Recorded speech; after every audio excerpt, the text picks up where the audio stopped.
On today's episode of the Mark Titus Show, Damian Lillard has officially been traded. Our long national, I don't know if it was a nightmare, but it was, I couldn't handle any more reports that were saying the trade is imminent. I couldn't handle any more discussions about who Dame is willing to be traded to and not traded to, which is basically just the Heat. That was the only team he would be willing to be traded to.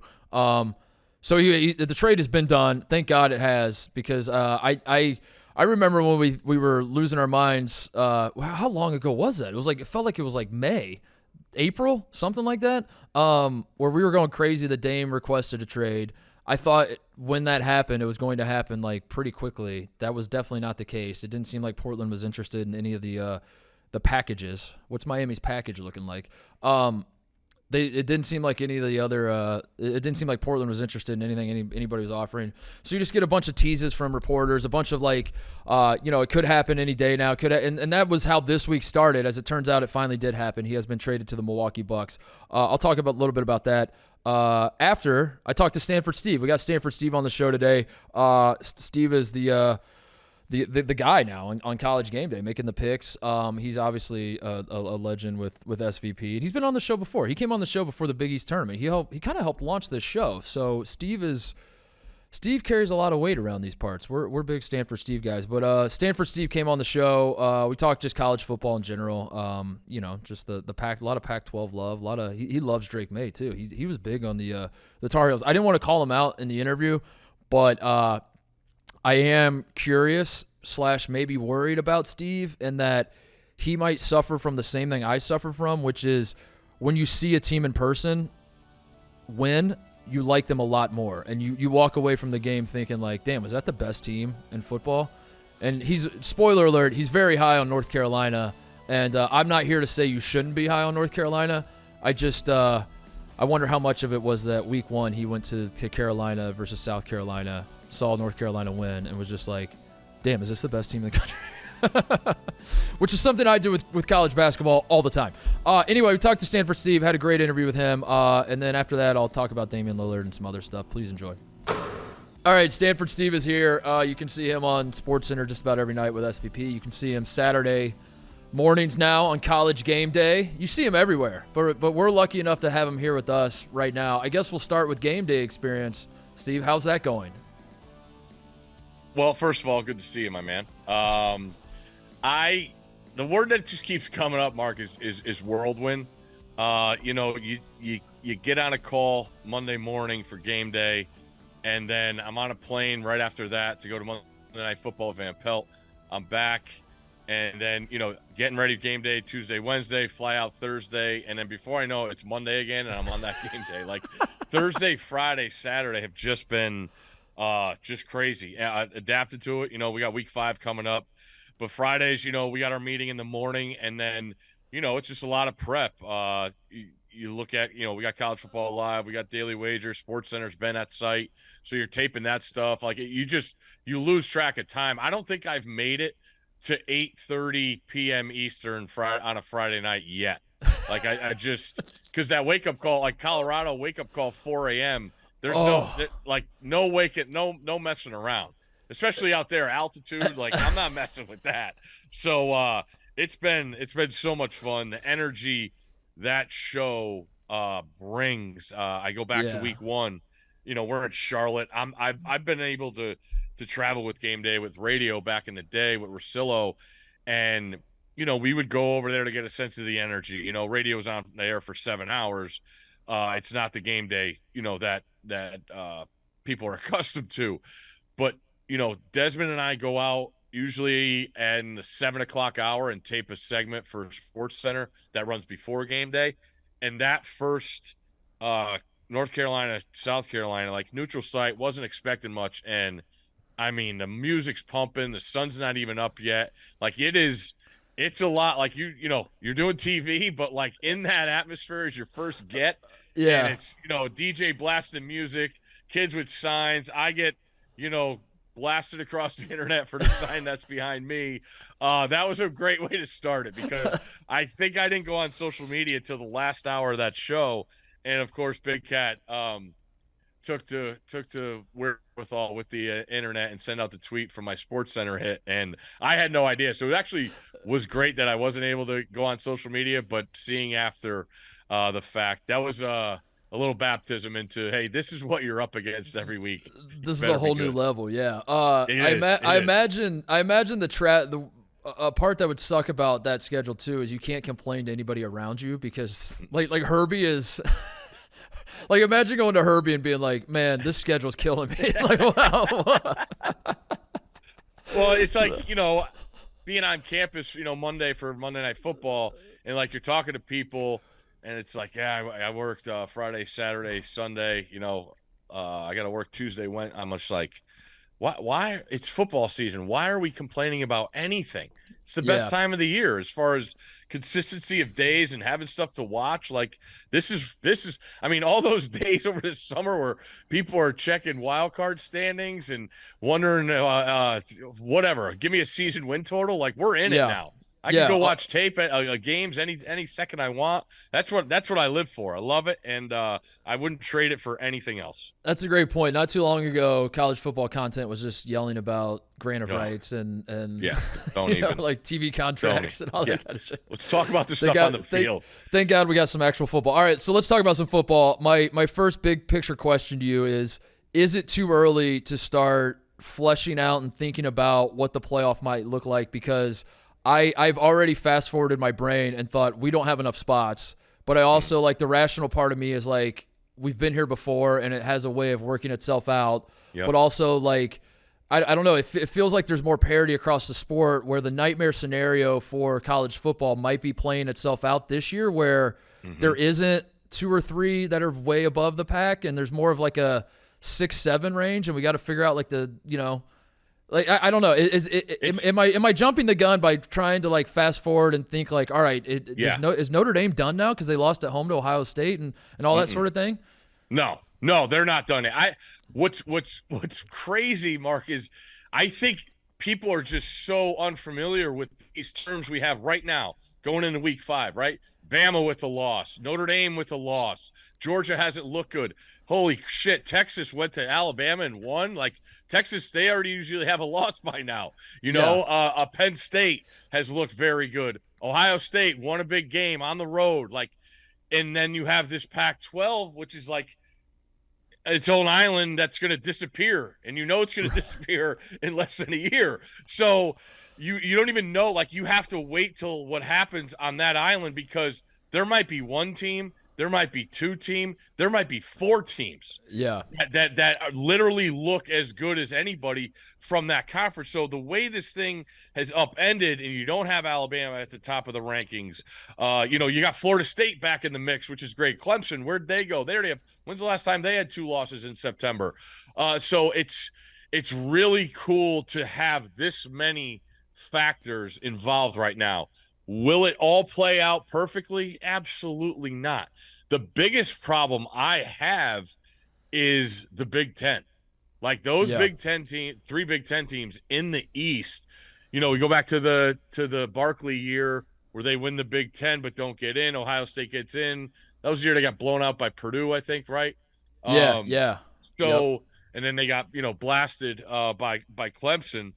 But I just, the dynamic of having teams this high, going into October is super exciting. Like Texas, can they run the table now? I don't think so. Like they're really good. They're deep. The recruiting's been great. But I think Oklahoma's going to provide a test. There's always tricky Big 12 games when you go on the road that Texas has slipped up on forever. So I need to see that. And that's, people want answers and who's going to be here. There's too many things that I need, like Florida State. I need to see them do it. So don't fast forward, stay in the moment, embrace the journey. That would be my advice. I saw Klatt talking about Florida State has he didn't say easy. I don't think he used the word easy. I think he said it was like the easier path. Now that they have Clemson out of the way, now that they have LSU out of the way, their path to the playoff is a little easier and a little clearer than everyone else. And then I pulled up. They still got Miami. They still got Duke. They still got a game to end the season at Florida. They still got an ACC championship. And you're like, all right, well, it's not a give me. I think where I'm coming from, Steve, is that every year with college football, it feels like you can go into it and have two assurances. One is that Yes. Notre Dame will be overrated, and two, the Pac-12 will not matter. And I think this year, that's what makes a difference, is because we have 4 spots, and there are 5 power conferences plus Notre Dame. So there's like 16, there's 5 champions plus Notre Dame, and 2 of them have to be out. And I think every year my brain's like, we'll just kick Notre Dame and the Pac-12 champion. We'll get them out of there. The other 4, we'll plug you in, and we'll figure it out. And this year, I think that's the biggest difference to me, is that I do think Notre Dame is legitimate, and I think the Pac-12 is obvious. Is the Pac-12 the best league? Is that if I was to say the Pac-12 is the best league, that's not crazy, right? No, not at all. It is quarterback play alone. I just look at that and look at teams that don't have one, and I don't give you the benefit of the doubt.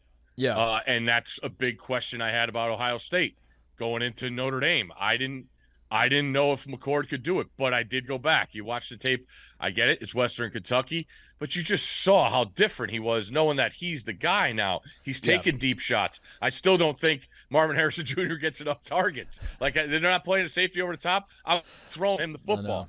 But the Pac-12 quarterback play alone, yes. Are they as deep? That's where I'm talking about with this season, because I'll give you, for instance, I picked Oregon State to play UCLA in the Pac-12 title game. Wow. And when I looked at it, I get it. There's, Penix is at UW, Caleb's at USC, Utah is Utah, but Oregon State, I thought the schedule benefited a ton. Like, that was their toughest home road game until the Civil War last week. Yes, they lost it. UCLA, they don't have to play Washington and Oregon.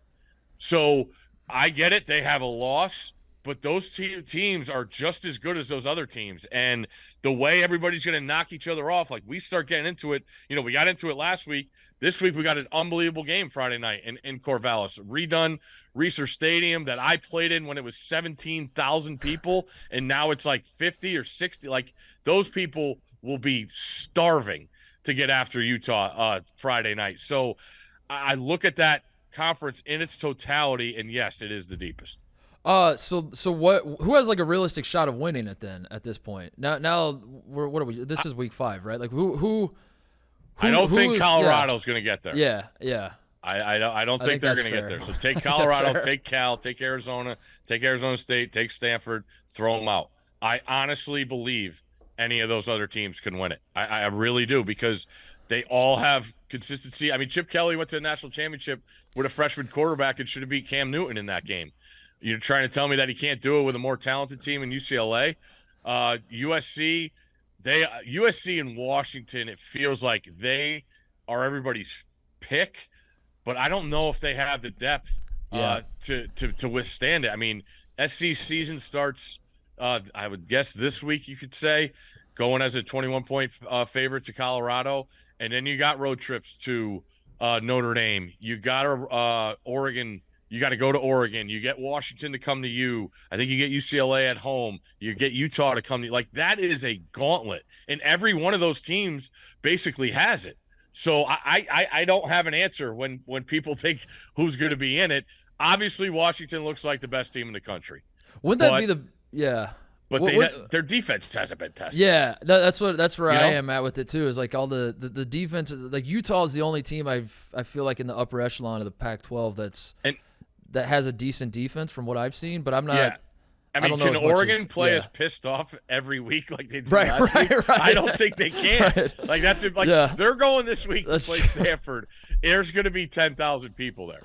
And 9 of them are going to be Oregon fans. Yeah. So I don't. It's just too, like, again, I need to see it, because there's so many circumstances where you're going to have a situation that you haven't seen before. So can I just let it happen? Wouldn't that be the bitch of it if the Pac-12 finally, at long last, in their last year of existence, has a conference that everyone is considering the best in college football, but then it cannibalizes itself, and the champion has 2 losses, and it gets no teams in the playoff because every team in the league has 2 losses, and that seems like a nightmare way to end, but it also seems pretty apt for the Pac-12. So you brought up Dan Lanning losing his mind at Deion. Am I crazy, or does it feel like, I guess maybe this has always happened, but are coaches like crazy now? Is this? I mean, coaches have always been crazy, but like why? Like you got Ryan Day calling out Lou Holtz.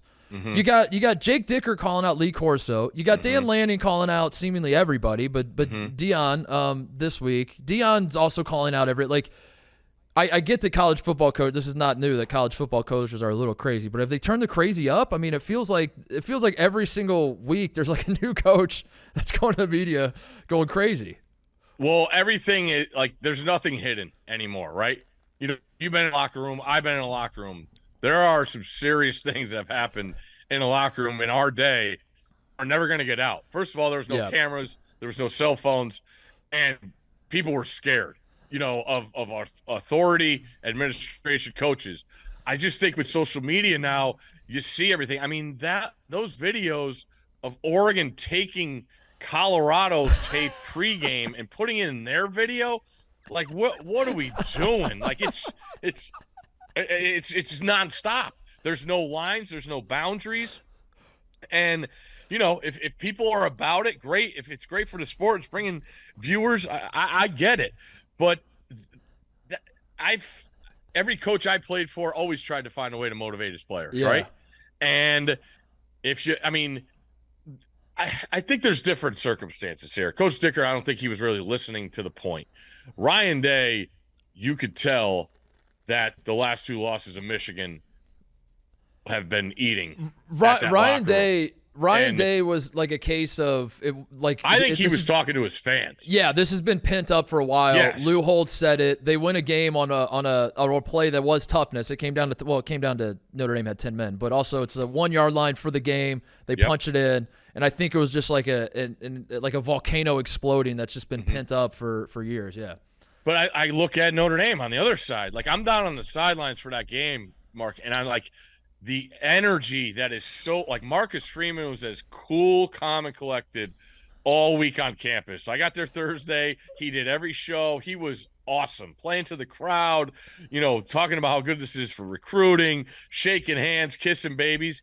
He was so tight. Like, the fist – if people have a video of the fist pump and jump he has – when Hartman throws a touchdown pass to take the lead, it's like, wow, there's a lot of energy built up in there. And I get it. You know, you're constantly saying you can't beat a Big Ten team or you can't beat a big top 5 team, you know, and this guy's coming in like, hey, I know I'm the outsider. I'm playing against my alma mater. I need to win this game more than anything. And I get it. That's the way those guys are trained and looked at. But the way we hear everything and see everything now with social media and videos and ESPN and whatever channel you want to talk about, you find stuff and players posting videos by themselves.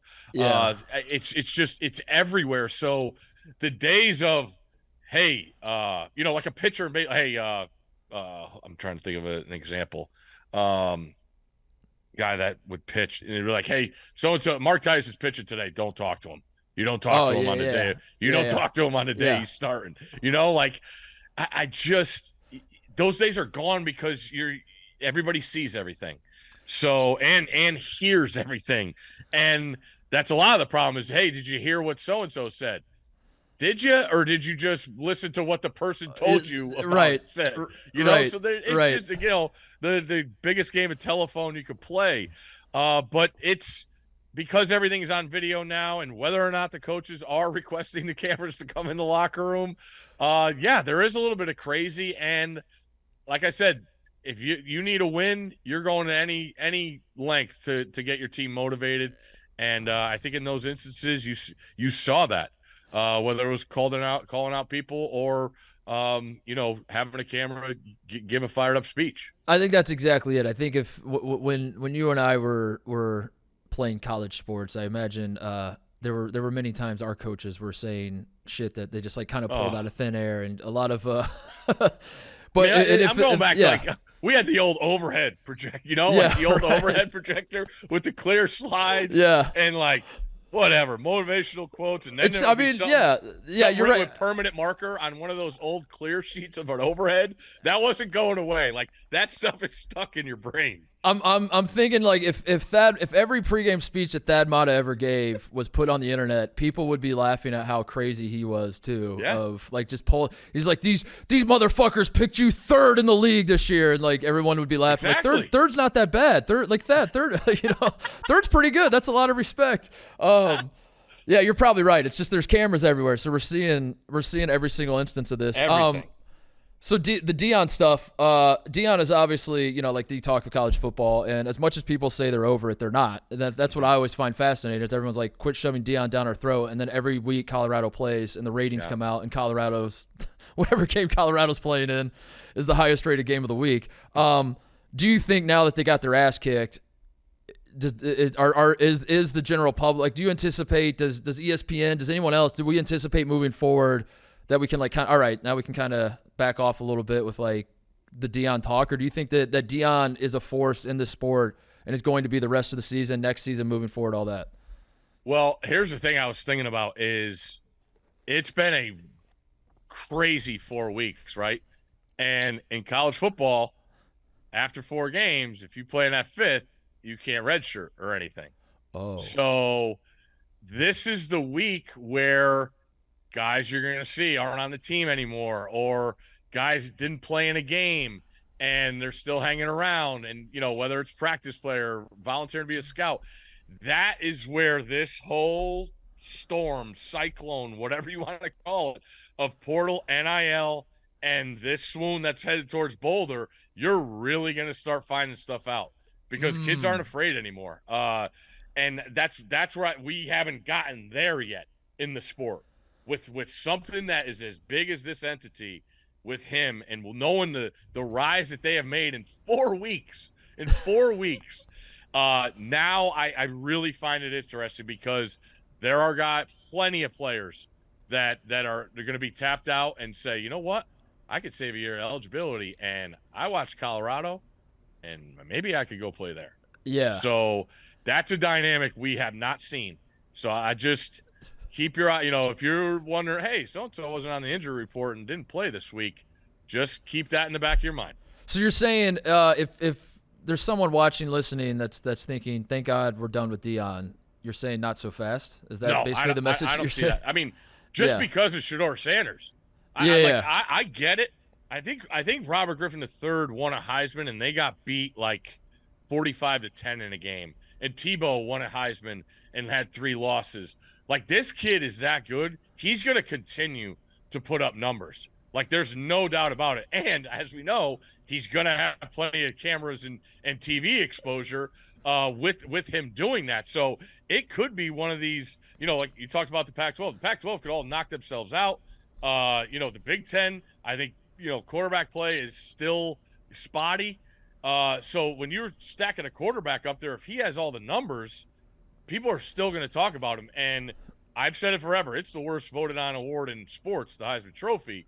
You never know what it's going to look like. Yeah. If this first month is any inclination of what the end is, good luck knowing what the hell that's yeah, gonna be. It does feel like it's trending towards just like pick a Pac-12 quarterback, and it's going to be one of those guys. We're just not really sure who it's going to be. Don't forget about Drake May. And Drake May. Carolina. Just laying there in the weeds, yeah, man. he is. Just laying there. What's the most fun team to you to watch? Because I thought coming into the season, I said that North Carolina the last couple years has been the most fun team to watch if you don't care about who wins the game. Like for whatever reason, every game every time I watch North Carolina play football, I don't care if they win or lose. I'm just like, this game's electric. Is there a team out there that I don't know about that's under the radar that like every time you watch them play, you're like, this team's a lot more fun. They need more shine. Maybe they're not going to win a national championship, but damn it, they're a great television product. I guess it might be Colorado. Maybe it was Colorado the whole time. Yeah, I mean, Washington with Penix, like what they have done, and going back and watch it, like that guy Grubb, that's the offensive coordinator. I don't see how he's going to be there next year. Like that guy could have a head job, I think, if he wants. But when I watch Washington, the foot on the gas, it never comes off the gas. And I think I read Penix, his average yards per throw is like over 11 yards, whereas the national average is like 7 or 8, and he's still completing at like 78%. Like that's something no one is doing. So if Washington's like last week, I booked out of South Bend, got back to Chicago, and turned Arizona or Washington on, or no, that was 2 weeks ago. Sorry, last week was Caleb against Arizona State. Yeah, but Washington's must-watch TV for me right now, no doubt. I think I'm there with you. Every time I watch Washington, it is. But they're like very good. Like that's the funny thing about North Carolina is I find myself is North Carolina good? I guess I could ask you that. Like is North Carolina, because every time I've watched Carolina through the years, I'm like they're not actually going to matter in the end, but they're good enough to give Clemson a good game, and then they'll probably lose it. But damn, this is fun to watch. You think this year that Carolina could get over the hump, whatever that proverbial hump is? I do.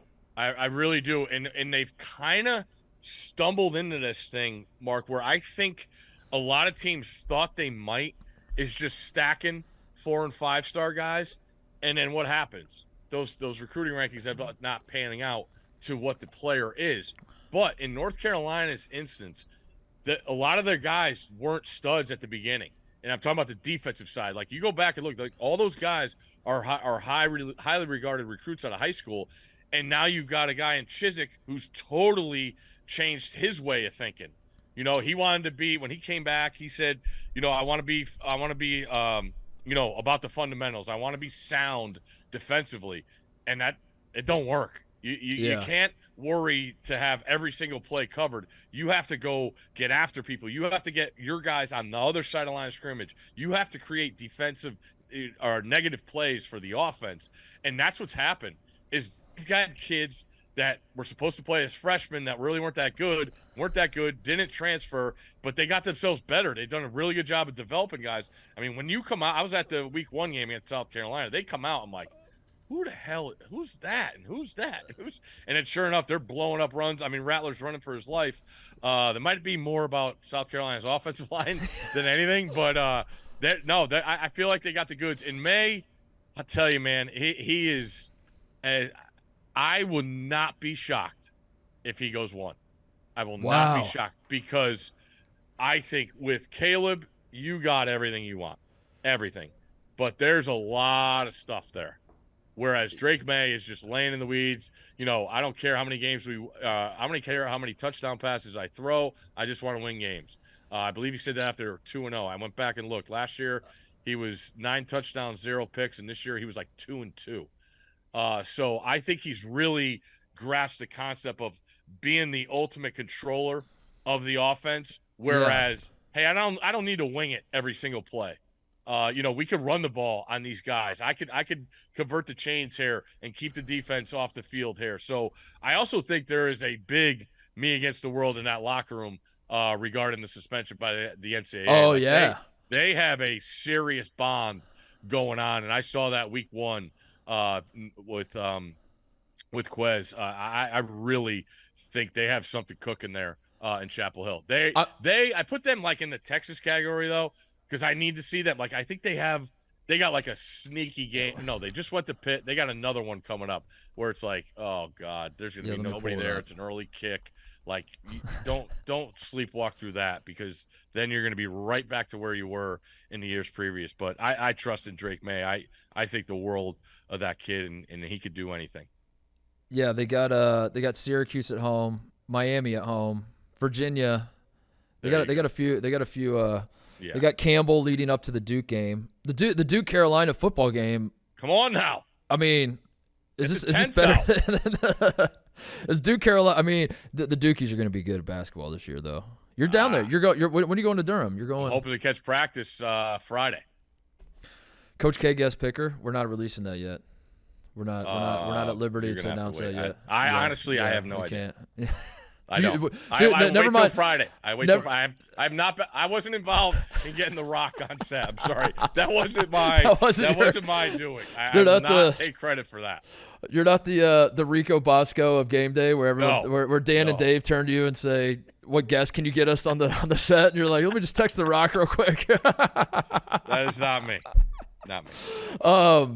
Yeah, I'm glad you mentioned Drake May going 1 because I'm kicking around the idea. I said when Wembanyama went 1, it was a great opportunity for the contrarians of the world to just step up and say this guy's not going to be as good as everyone's saying. So I'm getting a little drunk off that, Steve, and I'm watching Caleb Williams, and I think he's as good as everyone else. But then part of me is like, I don't know. What if he does like kind of make it like, sure, he scrambles around and like makes something out of nothing a lot, but like I don't know, maybe there's a world where like he gets a little too cute sometimes. Maybe there's a world where that's a turnoff, like at the NFL level. I don't know. My issue is I could never think like the NFL guys. That's my other thing. Like Caleb Williams, no doubt, most talented player in college football. It's not in my mind, it's not an argument.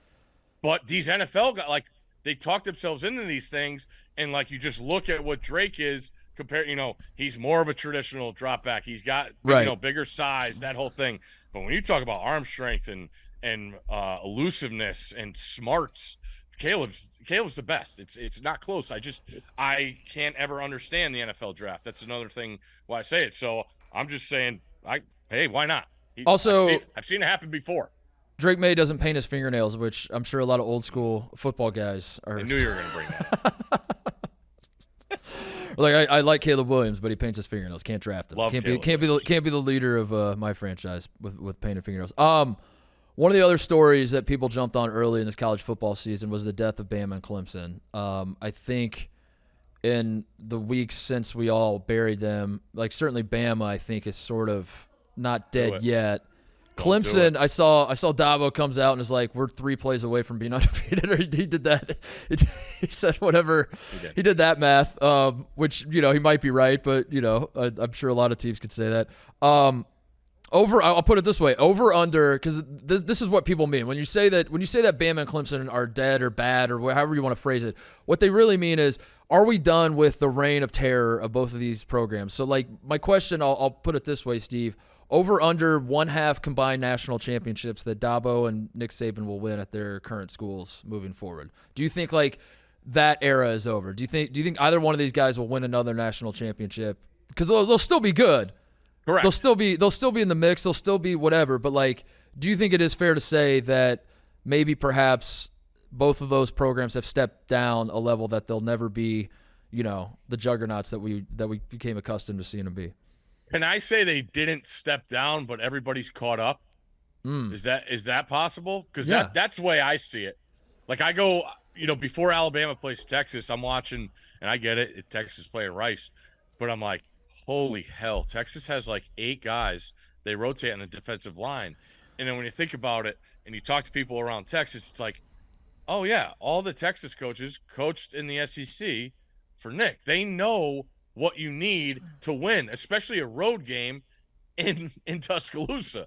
So like the model is there. Everybody talks about disciples and the pupil and the teacher and all that stuff, but there's definitely different ways of going about it. And everybody just wants to talk about the head-to-head. And I thought that was great by Sark when they brought up, only 2 guys that coach for Nick have ever beaten him. He's like, yeah, how about when we just talk about coaches, how the other coaches that didn't coach for him do? Yeah, exactly. Like why does that have to get brought up when you're just misreading a number? Yeah. But I go back to the quarterback thing, Mark, because look at Clemson and look at Watson and Lawrence, right? Yeah. And listen, going back this week, I was really, really impressed with the progress I saw Klubnik take against Florida State. He took some shots in that game. He got up in time. So does it take a little bit longer? Yeah, maybe. Like that. I watched Jalen Miller play for Alabama. You know what he needs? He needs time. He needs reps. You know what you don't have anymore in college football is time. There's so many. There's Kyle McCord thrown to the fire, in South Bend. These kids have to be put in these circumstances, and a lot of them you don't get it because they don't play long enough. So I look at Bama. Was it 4 guys starting on Sundays now at the quarterback position? So do they have it right now? No. Would I count them out? No. But if you say what, I'm going to say under 1.5. Okay. Somewhere along the line, the win. I mean, Dabo's kind of young, so he's got a lot more. Why do you say Dabo? Huh? Why do you say Dabo? Because I don't know. I get called out for this all the time, Steve. Dabo. Because I don't respect. Like, you know what the real answer is? I don't respect him. So I don't. Oh boy. Does this go back to that Fiesta Bowl? It is. Of course it does. Yeah. Of course. I was on that. I was on the field for that game. That's the most physical game I think I've ever been. That was an absolute pleasure to watch those two teams go head to head. I do say Dabo. Dabo? You do. What, it's Dabo. It's Dabo? Yeah. I mean, think of Fred Flintstone. Dabba-dabba-doo. That's a ridiculous name, though. So, like, I don't. It'd be. Hey, Clemson has 2 losses in September. We can talk about plenty of other good things. All right. People forget the Buckeyes killed Clemson. People forget. This is living in Chicago, Steve, and this is a rant that I'm sorry to drag you into this, but seeing what this city is doing to my man Justin Fields, when this man single-handedly saved Big Ten football, people forget that the Big Ten was not going to play football. Justin Fields said, "Yes, we are." Put his foot down, save Big. Would the Big Ten even exist without Justin Fields today? Hard to say. Number 2, breaks his rib and still says, "Suck on this, Dabo, whatever your name is." Ends the Clemson reign of terror.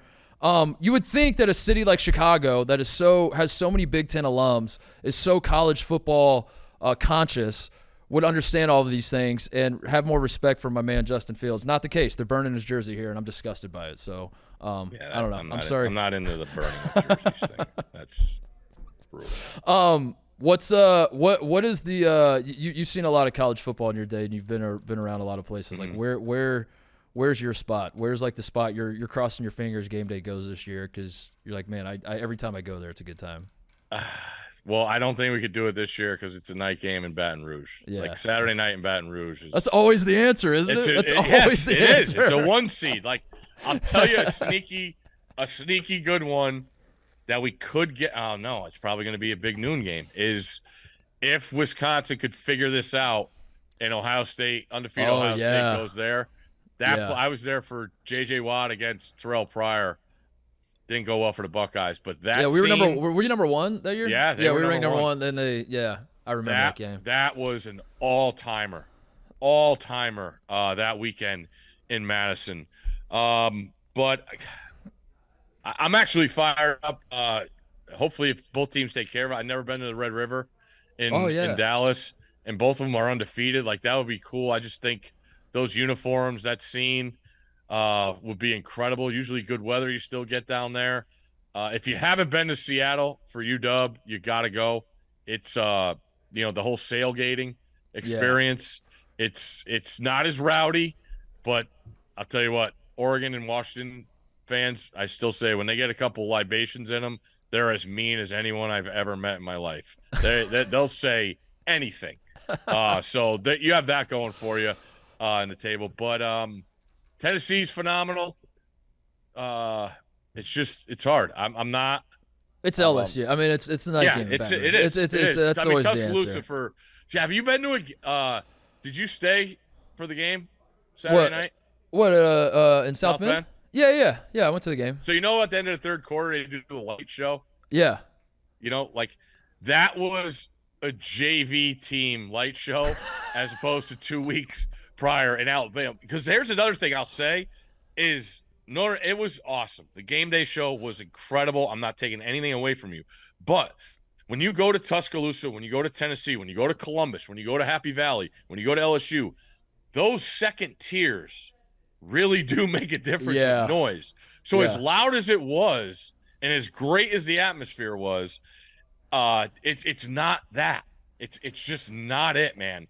And the noise, and then like the Bama light show is like they synchronized it. I think it was like to Drake and Lil Wayne, like it was bonkers.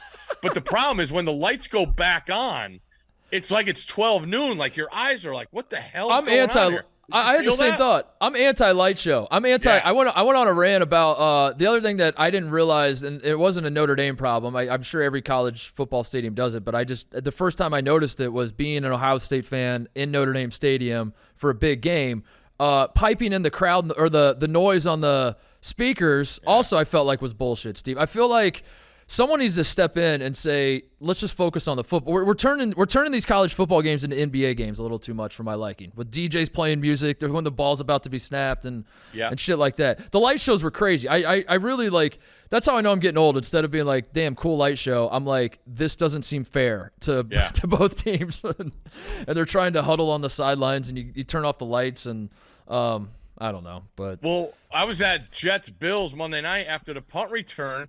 They did one of those after the game ended. I'm like, we're trying to get post-game guests. I can't see anybody on the field. Understand. It's brutal. I don't understand how this became a thing. We're like, let's just turn all the lights off. I mean, baseball has it. I know Fenway has it. Does Wrigley have it? What, the lights? Yeah. They don't. I don't think they do like a. What is it? LED lighting or something? I don't know if Wrigley. I don't think they do a light show. Maybe they do, but I don't remember it happening. But yeah, it's crazy that because Bama does it after like every touchdown, right? Bama scores a touchdown, and then all of a sudden it's like, here's a seizure for everybody. Go ahead, enjoy this for the next 20 seconds. It's wild. But I don't know. Maybe I'm just getting old. All right. Thanks, man. Appreciate this. Hey, I got a question? Yeah, go ahead. Do you have your preseason hoops rankings out yet? No, I'm still. I was talking to Bosco about it in the office today. That I'm still sussing out. He comes in the office. Yeah. Huge upset. That's already the biggest upset of the college basketball season. Yeah. So Rico is very consistently coming in. Yeah, I'm still collecting data. I'm still processing. My big take that I keep floating to college basketball people to see how they take it is that I don't think Kentucky's going to be as bad as everyone thinks they are going to be, and I'm yet to find a single soul that's like, I agree with you. So I don't think they're going to be top 5. I would say I sort of agree with you.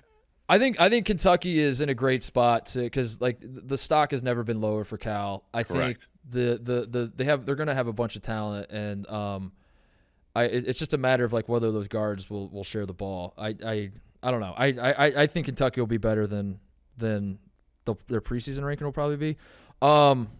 Big East, man. I am so into it. Like Big East is going to be the league to watch. Like I'm literally on. Like I get the emails, and I'm trying to figure out what my schedule is going to be. I want to buy Georgetown season tickets. Yeah, I really do. I really do. That excitement level, it's exactly what they need. We got Pitino at St. John's. Like, come on, give me all of that. I said on my show earlier this week, I think Pitino at St. John's, it's not going to get to the level of Deion, but I think if St. John's starts like 10-0, though, the college basketball media, because I know this because just be glad you're out of New York City if that happens. Oh my God, they're just going to push them to the moon. Oh my God. It's going to be you're going to see 1986 St. John's starter jackets all over the place. Right. We're going to be getting live cut-ins to I'm going to be trying to watch like Arizona basketball games, and they're just going to be cutting in with Rick Pitino facts and all sorts of shit like that. He won't wear the white suit again, I don't think, though. I think Kansas will be number 1 to start the season. I think that's deserving. How about UConn's out of conference? You see that? Yeah. I think Carolina's going to be good. Carolina will be better. Purdue's the fascinating one because I think there's not a bigger divide with how the average college basketball fan feels about a coach and how the rest of the college basketball coaches feel about a coach than Matt Painter. And so I think Purdue still gets an immense amount of respect from writers, from coaches, from people in the sport. But when Purdue in the preseason polls ranked like 3rd, I think the internet's going to go crazy. It will. and Purdue will start like Purdue will win Maui. Purdue will be so good, and all the college basketball fans will be like, "Get this team out of my face." But I think they're going to be good because Edey's not getting any smaller. Zach Edey's still going to be a load. So I'm fascinated with Marquette. I think Marquette's the one that I go back and forth on because I think they're going to be awesome, but also. I don't know. I like the way it ended for them in the tournament. The way Shaka, they did win the Big East. I don't know. I talk myself in circles about how good Marquette will be, and Omax Prosper, losing him is tough. I don't know. We'll see. I'll have you. I can have you back on, Steve. We could talk. We could talk hoop when the time comes. But we'll do it. I didn't realize how much Xavier lost. Xavier lost a lot, and I didn't look at the date yet when Cooley goes back to Providence if they're making him do that, but that is going to be. It's the 20th. It's a Saturday, and I have little birdies in my ear telling me that Providence obviously is pushing very hard for a late tip. They want the prime time, and I think Fox has the game, and I think Fox wants it.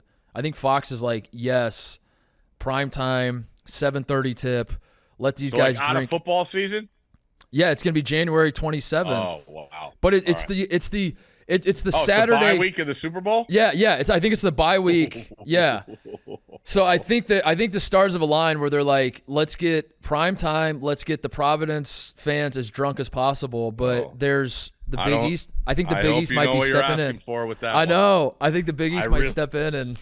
Yeah, we've only known Big Monday Providence crews and crowds.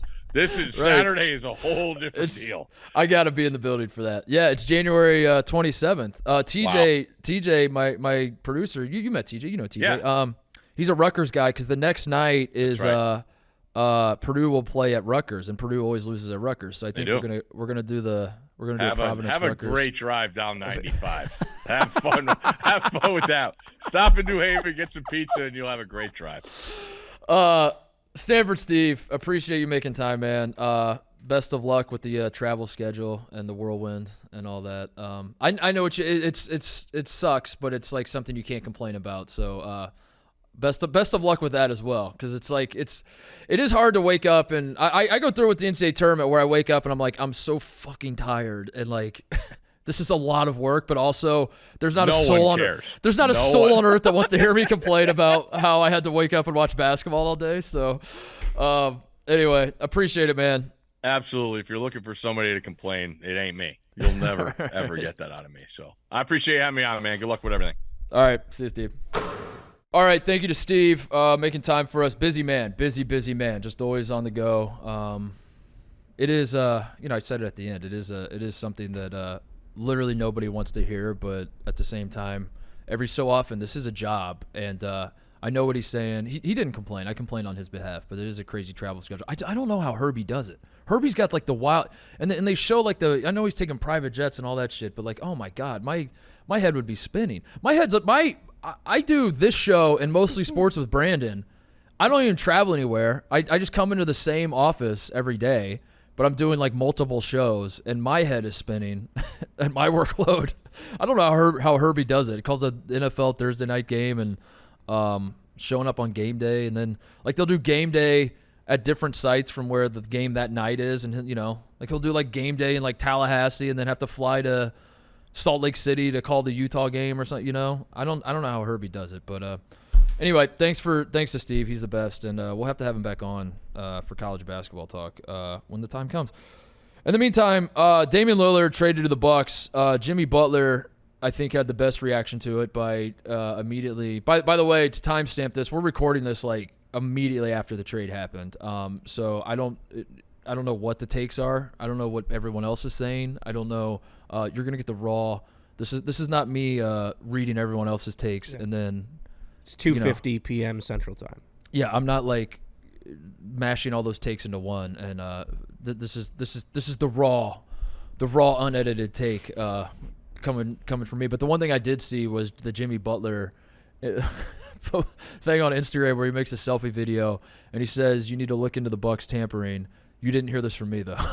And it's Jimmy Butler's selfie video on Jimmy Butler's verified Instagram account saying, "You did not hear this from me. Did not hear it from me." But look into the Bucks tampering. So initial reaction is the Bucks have to be the best team in the East. I mean, I know the Celtics fans are going to say that's not the case at all. But I don't know. I don't know how you can. The Heat fans will say we went to the finals last year. We beat the Bucks last year. I don't know. There are a lot of teams that'll say a lot of things. I think the Bucks are pretty clearly the favorite in the East now. I do think the one concern now if you're the Bucks, I think you had to do the trade if presented. Like once this was presented to you, I think you do pull the trigger on this because of the way the playoffs ended last year. Losing to the Heat in the fashion they did was disgusting and embarrassing. And Giannis was banged up to start the series, but I mean by the end it was like you just got punked by the Miami Heat. You just got punked by an 8 seed. So yeah, I think like hitting a reset button of some sorts is the smart move. Especially Giannis has kind of been hinting at, not that he wants to leave, but he's just kind of like, he knows the leverage he has, and he starts making comments here and there that, you know, you can't take Giannis for granted. As much as Giannis does feel like a different type of superstar, in that you know, he's not like a lot of like a Damian Lillard or which used to be not a great example because Dame was the guy that was going down with the ship with the Blazers, but here we are now. But yeah, Giannis has a reputation as not being a guy who is going to jump around teams and is not going to do all this stuff. But at the same time, you can't take that for granted. You have to keep building a championship roster, and I certainly think the roster has gotten better by adding Damian Lillard. Now, the one thing I will say, though, is Drew Holiday is a great defender, and I don't think that's breaking news whatsoever. I don't love this Bucks team defensively as I look at the roster. It doesn't jump out to me as like a great defensive team. Now, how much does that matter? So you look at a team like the Denver Nuggets, who just won the NBA championship, obviously. The Nuggets won the title in part because Jamal Murray was finally healthy, and they finally got him for a full playoff run. We finally got to see what Jokic and Murray together and fully healthy and all that looked like. But as I talked about during the playoff run and when the Nuggets eventually won the championship, Bruce Brown, KCP, Aaron Gordon, like these pickups are ultimately, in my mind, what made the Nuggets go from a very, very, very good team with maybe the best player in the world to a team that's going to win the NBA championship, and they're going to do it because their offense is unstoppable, and yet even on the nights where they don't have – the shots aren't falling, you still have a KCP and a Bruce Brown, and like they're not going to be a great defensive team always, but they made a concentrated effort as a franchise to say we can't just outscore everybody. We have to care more about defense. And, you know, the Milwaukee Bucks have gotten worse defensively by making this trade. Now, as I talk myself in circles, come with me on this ride because I'm going to go back to the positive, which is I think the Bucks were in a different boat. I think the Nuggets weren't. And by the way, the Bucks have already won a championship, so it's a little that makes it different out of the gate, where it's like the Nuggets are tinkering, trying to figure out like why can't we win a title, and you know, maybe it was just because Jamal Murray tore up his knee, and maybe that was ultimately it. But I think they needed to get more defensive minded. The Bucks are the opposite. I think the Bucks, when you watch the Bucks play, when the offense would stall and falter, you know, like the Bucks' identity has mostly been defense, and then every so often the offense would just look atrocious, and guys would disappear, and it would become a huge problem. So I think the Bucks are kind of doing what the Nuggets did, which is get a little tug more towards the middle and quit being so leaning one way or the other. And yeah, they're going to sacrifice defensively by losing Drew Holiday, and Dame Lillard is not the defender Drew Holiday is, but having a guy like Dame is, I mean, like offense is ultimately, I don't know if it's what wins championships, but like you can't, the days of just like, the days of rolling out the best defense in the NBA and just saying we're just gonna grind this game to a halt and then turn this into bully ball and that's how we're gonna win. They're long gone. You do need dudes that can put the ball in the basket. You have to make shots to win at this level. Okay, that's always been how I felt about the modern NBA. I'm gonna continue to feel that way. You have to make shots to win at this. I feel that way about the Big Ten, by the way, as well. That's somebody write that down. You have to make shots to win the Big Ten. So yeah, I think it's exciting. I think if you're a Bucks fan, obviously be very excited. I think the Bucks are the team to beat in the East. I do think the Bucks Nuggets finals matchup is what we all want to see at this point, right? Don't we want to see Dame and Giannis versus Jamal Murray and Jokic? I mean, who would not want to see that? But my only other thought about this is I think the NBA rumor mill is officially dead. I think if you make a living off of like teasing scoops, you know how much I hate. Yeah. You know how much I hate scoops guys, TJ. But the scoops guys that are like teasing shit and like this is what we're hearing, and I'm hearing that Miami's putting together a package and they're going to be able to go. Wait a second, what's this? The Toronto Raptors? I'm hearing that the Toronto Raptors are maybe putting together a package, and maybe Portland's interested in this package, and whose package is bigger? And as we look at both packages, which is the more attractive package? Maybe I missed it. Maybe it was out there. I don't remember seeing a single damn report about the Milwaukee Bucks being in the mix for Damian Lillard.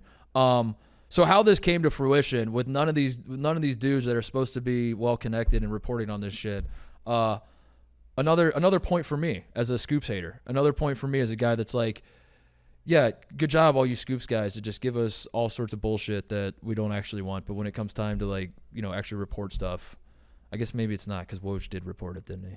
He ultimately reported the trade. But it might create, like, TJ, I know I probably am more plugged into basketball. I think it's news across than you, sports. For me, it was when was it John Heyman, the baseball reporter, that announced that Arson Judge was signing with the San Francisco Giants, and then deleted the tweet because he misspelled Aaron, and then it didn't happen. Like, that was like a confirm. He was like, breaking Judge signs with the San Francisco Giants, and then it just didn't happen at all. Did you see any report whatsoever in all the Damian Lillard rumors that the Bucks were in the mix? I saw your face too when you read this tweet, and it was because you were standing in the back of the yak. Genuine shock washed over your face. You're like, "What? What do you mean?" Yeah, I think that was everybody's response too. Was like, "What do you mean he's not going to Miami?" Like, every single indication, including stuff from Damian Lillard, was that he was going to Miami. Yeah. Which was a bitch move. It's a bitch move to like I it's tough for me, man, because Dame was my favorite American basketball player. He was, and it was because I'm simple-minded, and shit like that matters to me. Is like a guy was with one franchise, and he's like, this is my, like everything Dame has said for all these years, you just flush it down the drain. And yeah, he doesn't owe me anything. I understand all that. That's always like, there's always someone whenever you get upset about things like this, there's always like some smart ass that comes along. He's like, he doesn't owe you anything. He's just looking out for his own family. And yeah, I get all that. I'm still bummed out about it. I'm bummed out about it. Damian Lillard, I thought he was different. I thought he wasn't like those other guys. As it turns out, he is. So I don't know. I'm gonna have to go back to the lab and figure out who my favorite American player is now. And you might say like maybe Steph or Clay or someone like that's been on one franchise, but it's a little bit easier. When you're Steph Curry and you're winning everything, and it's a little easier to stick around and say I like where I'm at. So anyway, I'm bummed about that part of it, but it's also, when Dame said he wanted out of Portland, I think they were eventually, I don't know if they're going to trade, but like it just seemed like the reports that were coming out were fucking wild. He was like, I'm not going to report to camp anywhere else. I guess that's the interesting wrinkle. Is Dame has been saying, or at least the reports that are coming out, like, and whether those are true or whether it's just like his camp leaking it because they think it'll create some sort of leverage. I have no idea. I don't know what's true and what's not anymore, but just as a consumer of the news, it was wild to see just Lillard be so adamant about like I will not report to, like, if you trade me to the Raptors, I just simply won't show up. If you trade me anywhere but the Miami Heat, I just simply won't show up. And it just like got more and more aggressive. Like the headlines were just getting more aggressive, where it's like, if I'm not on the Miami Heat by Christmas, I will burn this entire league down. And I will. And if the salad is not on the side, I send it back. I send it back. Yeah. It was crazy. So I don't know. It sucks that all of that sucked, and like it does make me think less of Dame. But at the end of the day, it is the NBA, and that's this is certainly not like the most shocking thing that's ever happened in the NBA. And I won't lie, I am excited to see Damian Lillard and Giannis Antetokounmpo play basketball together. I am excited to see what the Milwaukee Bucks look like, and I do think they're going to be the best team in the East. But the Celtics are still very good, and as much as I like to laugh at the Celtics' demise, I still think the Celtics are right there with the Bucks, and that's the other thing too, is like you kind of do have to wait to see what it looks like, because every time there's a blockbuster trade like this, and every time two superstars get paired up together, you immediately like all the basketball fans have 2K brain, where they're just like, oh damn, this is going to be unstoppable, and I like it. I don't mean to. Don't get me wrong. I do think they're going to be great, but it's like we've been down this road before of this is going to be unstoppable. So maybe let's just pump the brakes, wait and see how good they'll actually be. But yeah, I expect the Bucks to be really, really freaking good, and it'll be exciting. So there you go. I saw a lot of Sixers fans in hell on the timeline today. Yeah, just like we're never ever winning the East. Yeah, they're not. I don't think they are. I don't think they are, and I think Embiid. Yeah. Embiid might be ready to make some moves soon as well. Other news before we get out of here, Clemson. The other big news in sports that I don't know if it's really flying under the radar, but certainly Damian Lillard has taken a stronghold on the internet. It seems the sports corner of the internet. another story I'm seeing is that Clemson may have found a way out of the grant of rights of the ACC. This is, I haven't had a chance to. I saw it like start to break, if you want to call it that, but I don't know if it was rumors or if this was like officially happening. And then we had to come in and record the show. So, but it seems like, I don't know. Maybe we don't need to talk about it. Maybe I need to like go home and do my own research and see where we're at with it. But yeah, Clemson. If Clemson does in fact get out of the grant of rights, and I know people are burnt out on conference realignment stuff, but I am not, because the second the first domino falls in the ACC, it's noteworthy to me because I think that the ACC dies, and the ACC in my mind is the best basketball conference historically. So that's a situation we will monitor here on the program. Sources saying FSU, Clemson, UNC, and UVA could be a block of 4 who leave together for either the SEC or Big Ten. Which Jack Mack did say like a month ago that Clemson and Florida State were leaving for the Big Ten. But he said that was going to happen like Tuesday, right? So the way he does scoops, and it's very respectable, is he just says it with no time frame to it, so that if ever happens, he can claim ownership over it. That's pretty smart. Like he broke Shiano coming back to Rutgers in like August, and it didn't happen until December. But he did have it first. That's very smart. I respect it. Yeah. What else before we go? Oh, did you see Andy Katz put out? He's getting killed, man. My guy, I got to get Andy on the show. I got to do some damage control. I'm a big fan of him. So I saw. I think it was on the college basketball Reddit. They posted his best. He put out a graphic, best college basketball rivalries, and I think the title of the post said "Common Katz L," which is tough. That's tough because it's not just. It's not just the one L, TJ. Yeah. What they're implying here is that this is a very common occurrence, and I feel bad for my guy because Andy Katz. I don't think Andy Katz stacks a lot of L's. So I click on it. I'm looking at it, and it is a little tough. It's a tough. So Andy Katz puts out his best college basketball rivalries. It is number 1 Duke versus UNC, and I see that and I go, all right, that checks out. Number 2 we got Purdue versus Indiana, and I'm like, all right, I'm with it so far. Number 3 is Kansas State, and at that point I'm like,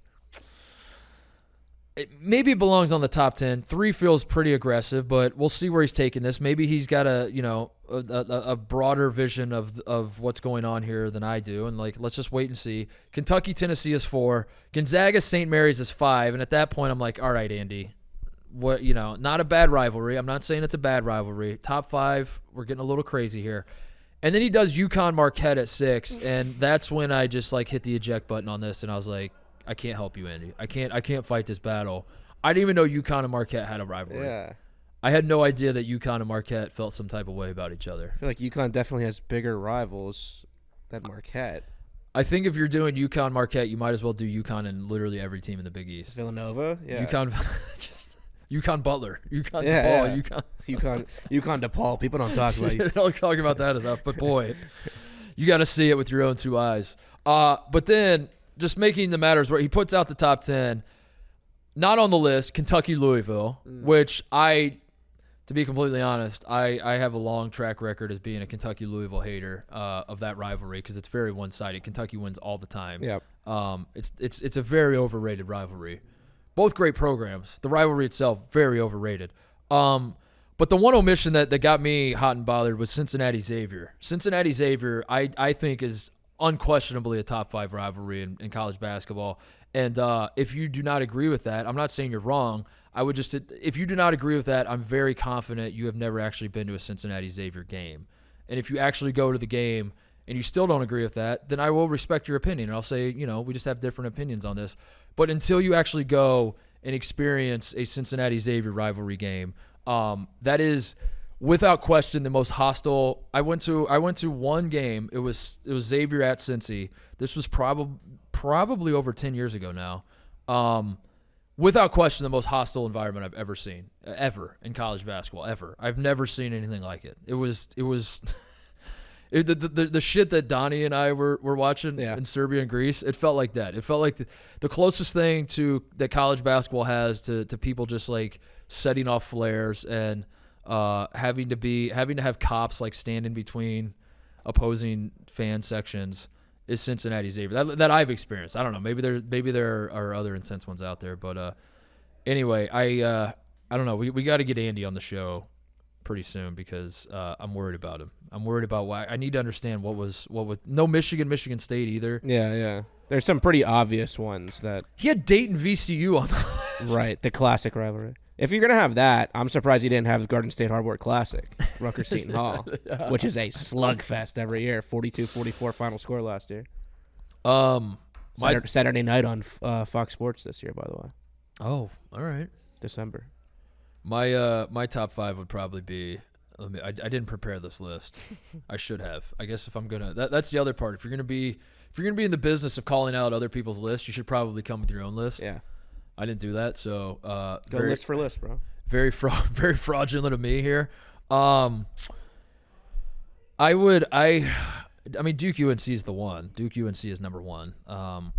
I do think Purdue Indiana, but I'm biased. I grew up in Indiana, but I do think Purdue. The only problem with Purdue Indiana is the NCAA tournament. Is that it? But that rivalry is so hot right now. It is so hot. I would have that on there. I would have Cincy Xavier on there.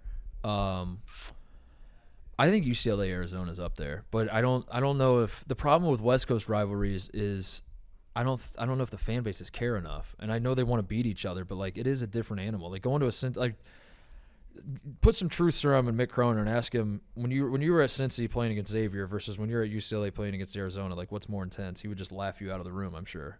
But UCLA Arizona, I really like. I don't know. I don't need to do this. This is harder than it looks. And then Dayton VCU. I would have that at number 5. Yeah. Or UConn Marquette. I'd probably put it at number 5. Yeah. So, I don't know. A lot of great rivalries in college basketball. Poor Andy getting killed. Just trying to make some off-season content, some preseason content. Just trying to put some content out there, and he's getting killed for it. Providence Georgetown might be brewing, by the way. I'm so excited for that game. We must be there. What else? Ryder Cup this weekend. Do we care, T? Do you care? Brandon and I have been talking about this on Mostly Sports. Yeah. I don't. Isn't it in the middle of the night?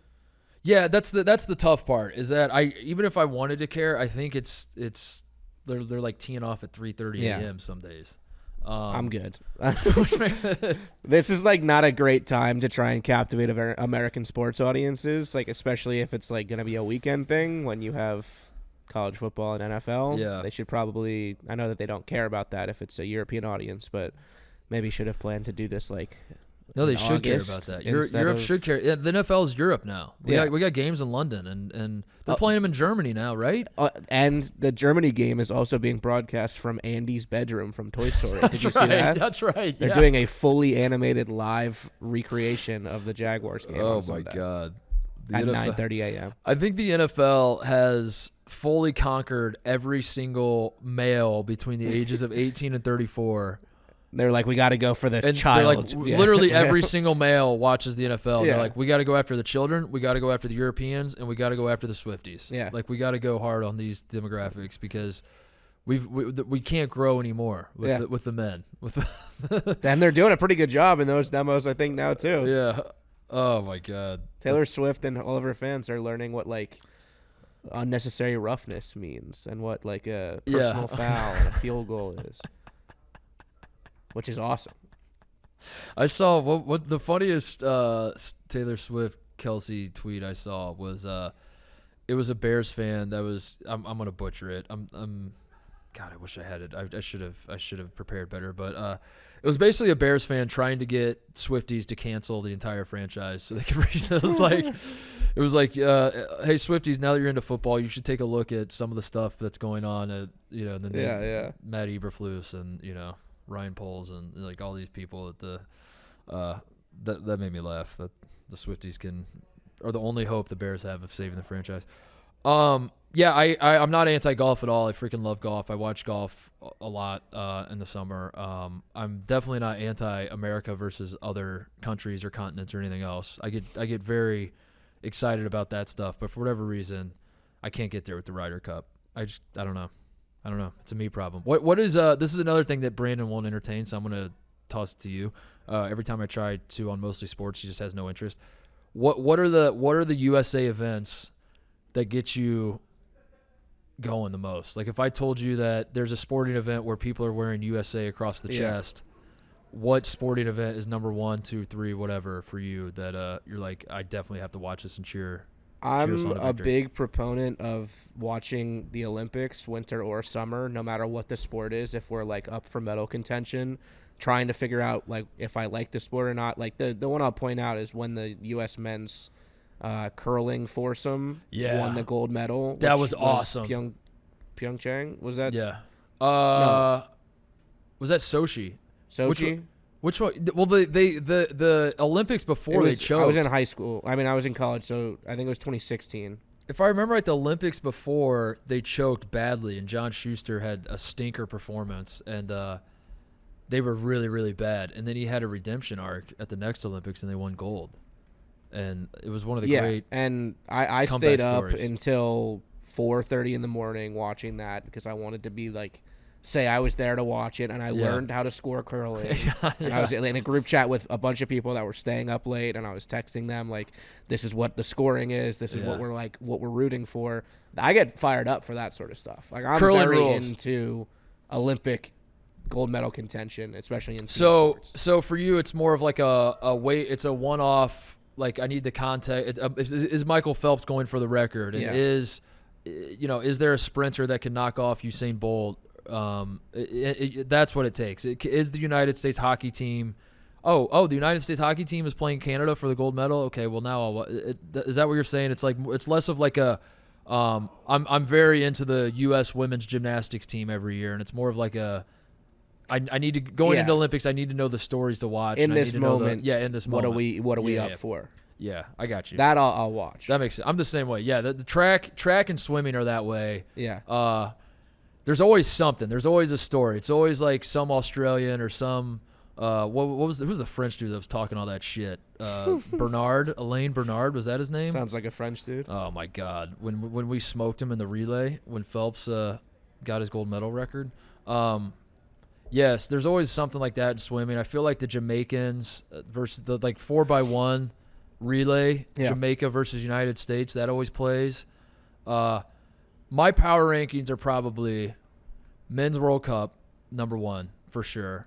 I know we're not the best. I know we stink, but when the men's World Cup comes around, I think I'm not number 1 on that because I know that we have no chance. Yeah, I see the U.S. soccer team as.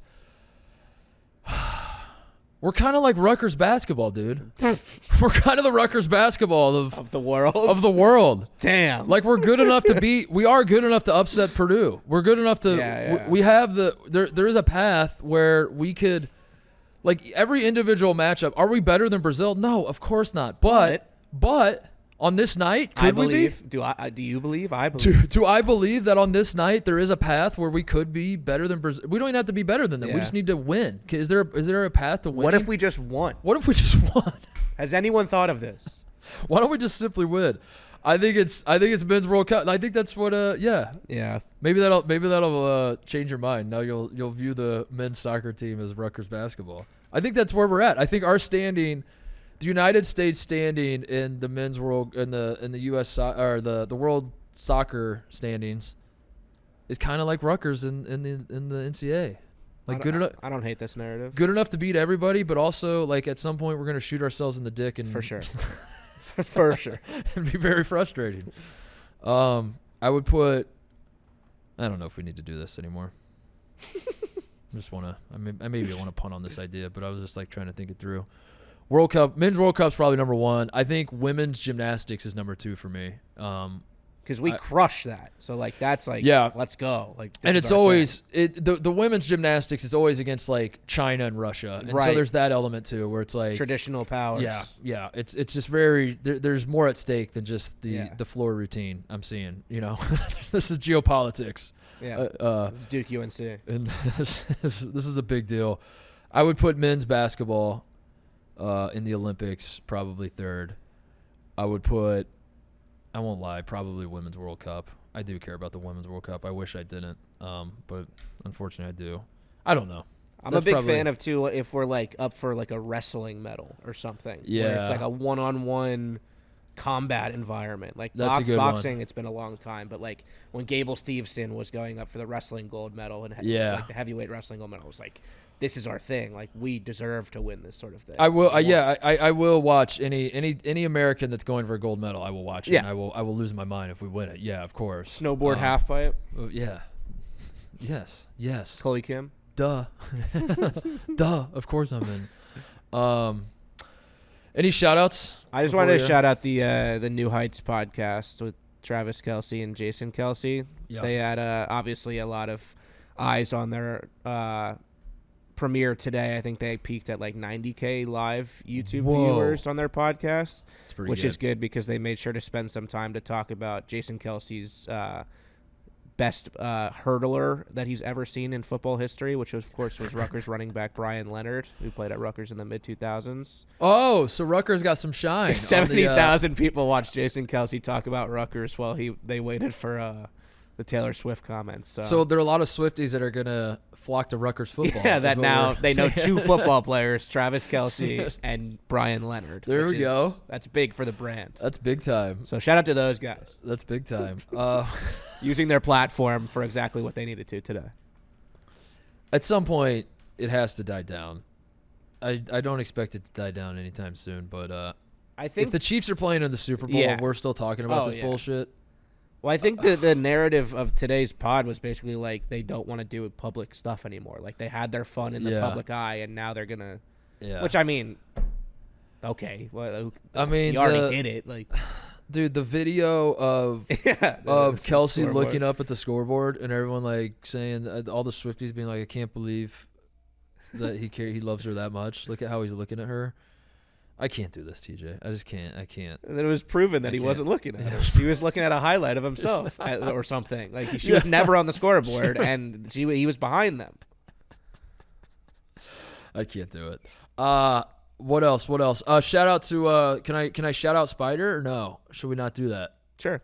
I want to shout out Spider for winning the Most Dangerous Game Show. I really enjoyed watching this. Shout out Roan, great host. Shout out Francis, who I think stole the show. I think Francis was the best. Even though he didn't win, he won in my heart. I want to say this publicly. I want to go on public record that Francis Ellis is my favorite employee at Barstool Sports. He any content that Francis is in, I can't get enough of. Even when he's not in content, when I'm in the New York office, I find myself just observing Francis as he walks around the office. And that content, if I'm being completely honest, like me just sitting there watching Francis watch people is better than like half the shit we make at this company. Francis, I think he's hilarious. I think the speech he gave to Rudy at the end of Most Dangerous Game Show was a stroke of comedic genius. I can't get enough of the guy. I think I might be in love with Francis. I really think I might be in love with Francis. I think he's the funniest dude at this company, and I don't know. I don't know. Megan making money. I was talking to her this morning. She was on the fence as to how serious that speech was that Francis gave. She was like, I don't know, man. I think he might be a psychopath. I think he might I think he was like genuinely really pissed off. And if he was, honestly, that's even funnier. Yeah. So like, no matter what the scenario actually was, it was hilarious to me. And Francis killed it on that show. And that was the reason I kept coming back. But then Spider, congratulations on winning. Spider rules. Spider is in the Chicago office every day, and I really like. He's been on the show too. So there you go, Titus Bump. Yep. Do we get credit for that? Sure. No, yeah, Francis is great. He's like the perfect brain for like a reality show where he's got kind of like evil villain vibes in a good way though. Where like I think going into that show, like everybody knew he was going to be like he was going to stand out in one way or another. And that was just like an all-time monologue. That's like Well, Pat is the in-your-face villain, but then Francis was just like that's why I think Francis is so funny because he could just walk up and just he did this in the New York office. He'll just walk up and be like, "Hello, Titus," and shake my hand, and then just smile at me, and it's like, this guy is. I just start laughing, and he's not really doing any. That's what makes him such a genius on these reality shows is that you can't get a read on him really. Because he does have that serial killer presence to him. But I find it hilarious. I can't get enough of it. I think he's so funny. I think he's so funny. That was, I think, one of the best reality shows that we've done so far, and the next one is the one. Surviving Barstool. So explain this one to me. Explain, because I don't fully understand what Surviving Barstool is. The last 2 seasons, it's been, I think, 8 people, and they stay in the office for a full week, and it's a Survivor rip. Like, there's immunity idols that are hidden around, and there's challenges, and there's eliminations, and the entire thing takes place in the office. Like, you're not allowed to leave the office for the duration of the show. And normally it's just been like, so people like kind of lose their minds because they're like looking for clues, because there's clues hidden around like in the walls and stuff. Oh my god. And like people like go crazy, like over planning. Che was like the star of the last season because he just like he had like Excel sheets with like all possibilities of voting. He like overthought it and ended up losing. Eddie won, but this one is, I saw the cast, and they keep adding to the cast, but it's the big hitters. It's Dave, it's Dan, it's KFC, it's PFT, Hank, Rico, Gaz, Nate, Jerry. It's like all of like the top shotters, and Brandon probably. I'm sure you said big hitters, so I'm sure Brandon Walker's probably I don't think Brandon's brain can handle that sort of. He would probably vote himself out somehow. Brandon wasn't invited. No. Oh shit. They asked me. I turned them down. It's I can't. That's smart. Yeah. And then $100,000 on the line. Yeah, I gotta watch that. But it's 14 people, I think, and they're only filming it in 5 days. So the elimination structure, I don't know how they're structuring it. There's gonna be people like dropping left and right. That one is going to be the most hype thing maybe we have ever done. And it's a lot of, part of the heavy hitters being in it is obviously that they are the best content creators here. So to see them interact is going to be awesome. But the undercurrent of this is that it's also all the biggest, I don't want to say divas, but it's like all the dudes that after a certain amount of time, they're like, I got shit I got to get back to, man. I can't be, So I'm curious to see that, like after 3 days, like who's just like, I can't do this anymore. It's also, all of these people for the most part have worked here for like 8+ years. So like the difference between our reality shows and like real television reality shows is like you get a bunch of random people in a house together on The Challenge or whatever. Right. Some of them have history, but on this it's like every single person has known each other for years. So there's like all of these built-in relationships and history and past beefs, and there's like, well, who is, Big Cat going to make like deals behind the scenes with? Is it the Part of My Take guys because they're all there, or is it the Pick'em guys because they're all there? Like, there's so many aspects that go into the political side of this specific group of people that I don't really know how to like judge who's going to win at all. Because like, do you vote Dave out first, or do you try and side with him because he's going to have like swaying power over everybody in the game? That's a great point. There's so many angles to it. I'm very excited to when does this premiere? And when does this... I have no idea, because it's going to be the biggest bitch in the world to edit that sort of that's true wealth of personalities into. When are they shooting it? October, second week of October, the 14th to the 20th, I think. Okay. So right. Well, I'm excited about that then. Maybe for like Black Friday. I don't know. But yes, Spider was the only one on Most Dangerous Game Show that is. Roan has been on this show, but he wasn't competing. But I think of all the contestants, Spider was the only one that's ever been on the Mark Titus show. Yep. And he won. Huh. Yeah. Interesting. All right. Yeah, I'm excited about the Surviving Barstool thing. Is that it? Anything else? I think that might be it. Thank you to Stanford Steve for joining us. Best of luck to the United States Ryder Cup team.